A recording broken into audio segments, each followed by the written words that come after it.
this presentation we're going to look at Lab 1 from the vSphere Optimise and Scale course, and what we're going to do here is we're going to use the VMA. Now the VMA is the vSphere management assistant.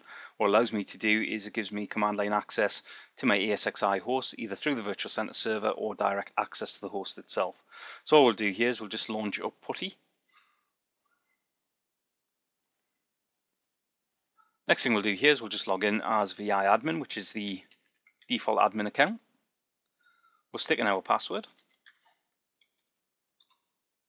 And what that's now done is that's now logged me into the VMA. Now one of the things I could do here is I could issue lots and lots of commands against the VMA in order to access my server.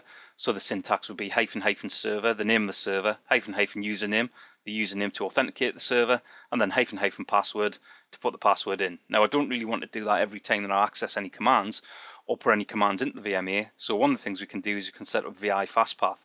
And what we're doing with fastpath is we're actually just allowing our VMA to hold credentials for the host that we actually want to manage. So to do that, first thing I need to do is I just need to add in my servers. So what we'll do here is we'll add in our Esxi host by using the VIFP add server command. So what you can see here, type in the VIFP space add server space the name of the Esxi host. My authentication policy, I'm going to use fastpass authentication. And what I'm going to do here is specify -- username and then root. What I'll now do is I'll just put the password in. Now what we've done is we've actually added that server. The next thing I want to do is I want to issue commands against that server, so I'm going to use the VIFP target command.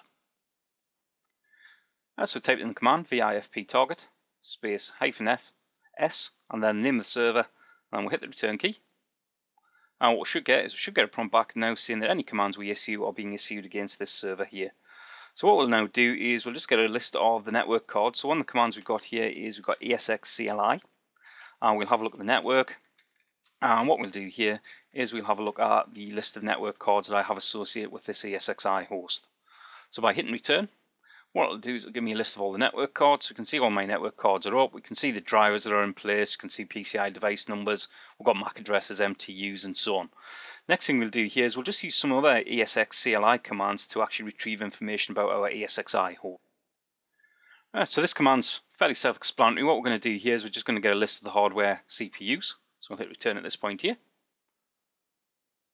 So what we can see here, we can see that if we just scroll this up a bit, we can see that we've actually got 4 CPUs associated with this Esxi host. And all I've done here is I've used my ESXCLI hardware CPU list. Now I can do a similar sort of thing with the memory as well. So what we'll do, we'll just come down, we'll just clear the screen. So in this little example here, I'm doing a hardware memory get, so we'll just hit return. And what we should see coming back here is we should get some information about the memory that we currently have in place, 4 GB of RAM. We can see the NUMA node count as well for the non-uniform memory access. What we can also do here as well is we can get information about the hardware. So what we could do here is we could actually just issue a platform get. And what this will do is this will go away, interrogate the hardware, come back and give me information regarding the hardware. So we can see that my Esxi host is actually a virtual machine. We can also get information about, say, the clock. So we'll do a clock get.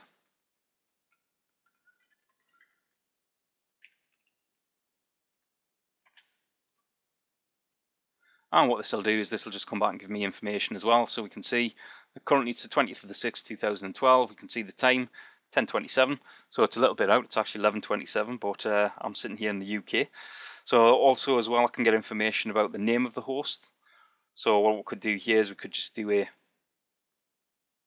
in this case, system hostname get.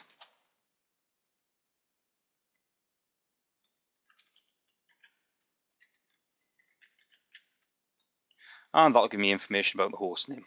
Now there's lots and lots of information I can get, so I can use all of these get commands to actually retrieve information from the underlying hardware.